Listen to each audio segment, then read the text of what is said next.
Hello and welcome to Southsea Spotlight. Now, I've got Southsea Spotlight now at Portsmouth Distillery. I'm here with Vince. Welcome, Vince. Hi, John. Thanks for coming. Oh, it's my pleasure. This is a wonderful place you've got here. I mean, these stills. Now, I read on the website something about one of them is from China or somewhere abroad. Yeah, that's right. Sophie Wu. She's our 500-litre pot still. She's my second love. First one being rum. Oh, okay. So tell me a little bit about why you started Portsmouth Distillery and what gave you the impetus. So you're doing it with a friend of yours that you met when you were in the Navy, aren't you? Yeah, that's right. We were born out of the Rum Club. We have an online rum subscription club. I was working in the Caribbean, having left the Navy in 2012. I found that I couldn't get rum that I liked in the UK. So Giles and I, just for the fun of it really, decided to make this company, a little bit like the gin clubs that are out there, where people subscribe and we send them a fine sipping rum every other month. Anyway, during tastings, of course, one would blue sky think, and we were talking about how one day we'd love to make our own rum. Well, I was made redundant in August 17, so I turned to Giles and said, when are we making this rum then?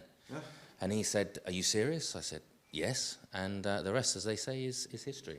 So why did you choose here? I mean, it's a brilliant place. I mean, I've been past here so many times and just sort of noticed it and thought, well, you can't go in there, it's all locked off and whatever. So what chose here? Lots and lots of people in Portsmouth have lived here all of their lives. I'm from Portsmouth. I've lived here most of my life. I knew it was here, but I didn't know what it was. I thought it was underground because you can't see it from the road. Bit of a James Bond moment, I guess. Anyway, the reason we're here is because when we put the business plan together, one of our red lines, if you like, was it had to be set up in somewhere with historic interest to add to the story. So we approached the council, and the council said, just so happens we've been talking to Historic England in Fort Cumberland, why don't you come have a look? So we did. We had a look around all the casemates, and these two just fell into our lap, really. So brilliant. So we've got a fantastic story, a superb location. We've just expanded. We've doubled our footprint in the last 11 months. We're just in the tail ends of putting together a bar so that people can enjoy themselves a little bit longer before and after tours. The bar here, is it? Yes, there is. Yeah. So we had a little walk around. You've got your offices over here and here as well. And you also were talking about a rum that you've just brought out. Is that the botanical rum? Is that the one? Do you want to show it on there?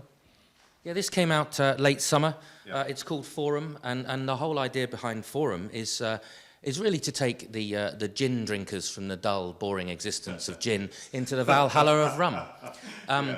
It's a botanical rum. We call it garden rum. It tastes like a rum, if you know rum, but it has gin overtones. Now, when you add tonic to it, it instantly starts off like a gin and tonic and ends like a rum and tonic, and it's exquisite. Really going down well, and I've given it to quite a few gin drinkers that profess to hate rum and would never drink rum. Not told them what it is. They've tried it and said, oh, Vince, I like this. It's a new gin you've made. And I said, no, it's rum. They go, oh, I don't like rum. So they've got to make your mind up. It's a bit. It's called Forum, Fort Rum, but it's also, because you have a discussion in a forum, don't you? And it's all about talking about our products and getting us out there, really, and people are really loving it. So what's the future for you then at Portsmouth Distillery? What are you planning to do going forward? Well, we're coming towards the end of our first year of production. We're in that sort of consolidation stage now of really formulating our bedrock of trade within the Portsmouth area. We're now really focusing on getting into the UK a little bit more. As far as products are concerned, we're sticking with the four.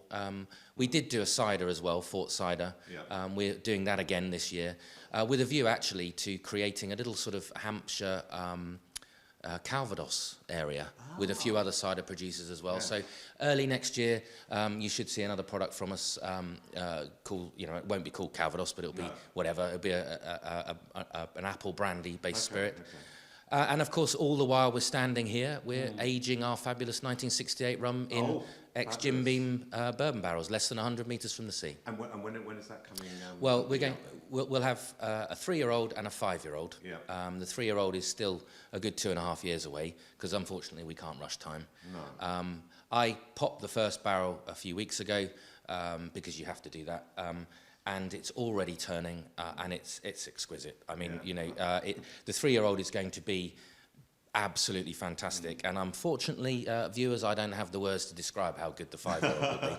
No, they'll just have to try it when it comes out. I mean, this whole area, and the reason I started Spotlight Southsea, because this whole area is there's so much going on, isn't there? And there's such a perfect outlet for you and your product. And people like to have local products, and that's one of the reasons why you caught my eye, because I'm thinking, well, you know, I didn't even know you existed. Yeah. So as far as Southsea is concerned, and if someone wants to go on, I know they can go onto your website and they can buy it online, and or they can come pick it up. You've got a tour that you do as well. But what about if they wanted to go out and have a drink and have the possibility of having one of your gins or your rums? Where can they go to? Well, we're in pretty much everywhere you'd expect us to be in Southsea and Portsmouth. Excuse me. Without listing them all and therefore missing some, if you go to the decent places, and one could argue not so decent, depending on the pecking order. Again, I don't want to upset anybody. You'll find us in all the local haunts, and being well pushed and generated by the owners and the bartenders, because they enjoy it. Especially our Cinnabar Spice Rum. The Cinnabar Spice Rum, the one that we actually bottled, was chosen by the bartenders of Portsmouth that stock our spirits. Oh, that's really good. And one place I can mention is the Merchant, because that's when I first saw you was on there. I can mention it. You maybe not be able to, because there'll be loads of other people jumping up and down and say, why didn't you do it? But the Merchant is where I've got it. And of course, if you go into a bar and it's not being served there, then ask them why not. Absolutely, and that would be a real great help. Real soft spot for the Merchant, really. They do really well for us. And also there are other pubs, they do. The Greenwich the Greenwich, and they really love it. And that's great when you've got, bar owners that like our products, because they push it, and that's good for us. And people do like it. It is good stuff. What can I say? Yeah. And what's fabulous, I think, about, again, I'm not going to hark on about, I'm getting no money for this, by the way, no, so I won't hark on about the Greenwich and the Merchant, but it's the fact that they brew their own beers. Yes. They've got a locally sourced spirits as well. So I think the more the merrier, and hope it carries on. Well, Vince, I wish you the best of luck, and I'm sure it's going to go very well. I love the setup you've got here, and good luck for the future. Thank you very much, John. Cheers. Thanks for coming. No problem.